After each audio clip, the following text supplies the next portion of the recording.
नमस्कार। आइए जानते हैं विशेषण के बारे में। तो हमने पिछले वीडियो में पढ़ा था विशेषण के भेद। ठीक है, विशेषण के जो 4 भेद होते हैं उसमें से पहला जो भेद है गुणवाचक विशेषण। गुणवाचक विशेषण के बारे में हमने विस्तार से पढ़ा था, उसकी व्याख्या की थी। दूसरा है संख्यावाचक विशेषण। तो संख्यावाचक विशेषण के बारे में भी हमने व्याख्या किया था। ठीक है, और तीसरा है हमारा परिणामवाचक विशेषण। ये परिणामवाचक विशेषण किसे कहते हैं, क्या है, इसके बारे में पूरा विस्तार से जानते हैं। तो परिणामवाचक विशेषण, जो विशेषण शब्द, संज्ञा या सर्वनाम की परिणाम अर्थात माप तोल संबंधित जानकारी दे वे परिणामवाचक विशेषण कहलाते हैं। ठीक है, जो परिणाम से ही स्पष्ट है कि वहाँ पे नाप तोल किया जा रहा है। जैसे नाप तोल कहाँ पे अधिकतर किया जाता है, राशन की दुकान में नाप तोल बहुत अधिक किया जाता है। कपड़े की दुकान में भी किया जाता है, क्योंकि कपड़े का मीटर मापना, ठीक है, और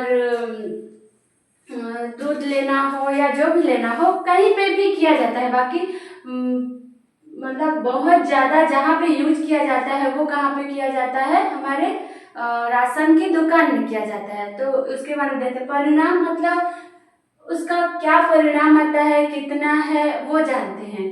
तो जैसे देखते हैं, 4 किलो चीनी दो, 4 किलो चीनी, कितना किलो चीनी। यहाँ पे हम लोग चीनी, खाली चीनी बोलने से पता नहीं चलेगा कि कितना है, क्या है, इसलिए क्या बोल रहा है यहाँ पे, 4 किलो चीनी, 2 लीटर दूध, 5 मीटर कपड़ा। मैंने पहले भी बोला था ये 4 किलो चीनी कहाँ पे मिलेगा, हमें राशन की दुकान में मिलेगा। तो राशन के दुकान में हम नाप तोल करते हैं। ठीक है, वहाँ पे नापा जाता है, नाप तोल की दिया जाता है, कितना लेना है, आधा किलो, 1 पाव, जो भी लेना है उसको हम नाप के ही देते हैं। 2 लीटर दूध, दूध कितना लेना है, 1 पाव लेना है कि 1 लीटर लेना है कि 2 लीटर लेना है, जितना भी लेना है वो हम क्या करते हैं, यहाँ पे नाप के ही लेते हैं। और कपड़े की दुकान में जाओ, ठीक है, 5 मीटर कपड़ा, कितना मीटर कपड़ा चाहिए हमको, 5 मीटर कपड़ा चाहिए। कपड़ा 1 मीटर चाहिए कि 2 मीटर कि 5 मीटर कि 3 मीटर। तो ये है परिणाम। ये परिणाम जो है हम नापते हैं, तोलते हैं।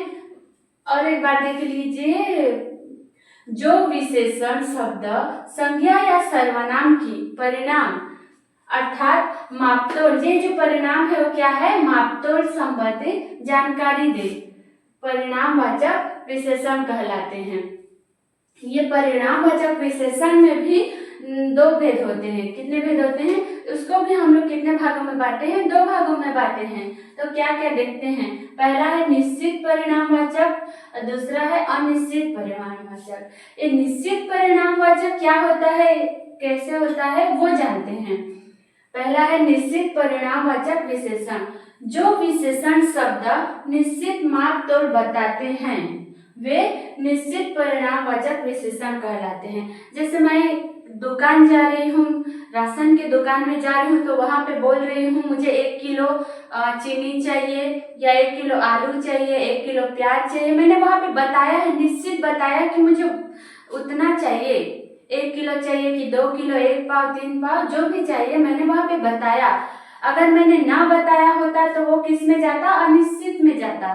तो ये निश्चित में क्या होता है, मैंने बताया कि मुझे 1 किलो चाहिए या 2 किलो चाहिए, वो जाता है हमारा निश्चित परिणामवाचक विशेषण में। ठीक है, दूसरा देखिए अनिश्चित परिणामवाचक विशेषण, जो विशेषण शब्द निश्चित माप तोल नहीं बताते, ठीक है, वे अनिश्चित परिणामवाचक विशेषण कहलाते हैं।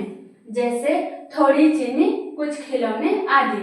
मैंने यहाँ पे बताया नहीं, थोड़ी चीनी चाहिए, उनको भी नहीं पता कि कितनी मुझे चीनी चाहिए, बाकी थोड़ी चीनी चाहिए। मैंने यहाँ पे बताया नहीं है कि मुझे 1 किलो चाहिए चीनी, की आधा किलो चाहिए, कि 1 पाव चाहिए, मैंने यहाँ पे नहीं बताया है। तो वो किस में आता है, अनिश्चित परिणामवाचक विशेषण में आता है। कुछ खिलौने 1 चाहिए कि 2 चाहिए कि 3 चाहिए, यहाँ पे मैंने नहीं बताया है कि कुछ खिलौने चाहिए। तो वो किस में आता है, अनिश्चित परिणामवाचक विशेषण में आते हैं। यहाँ पे जो मैंने निश्चित का उदाहरण नहीं बताया था वो देख लीजिए, निश्चित परिणामवाचक में क्या उदाहरण है, 2 मीटर कपड़ा 1 लीटर दूध। मैंने यहाँ पे कपड़ा, जितना कपड़ा लिया है 2 मीटर उसको मैंने बता रहा है, तो वो क्या है, निश्चित में आता है।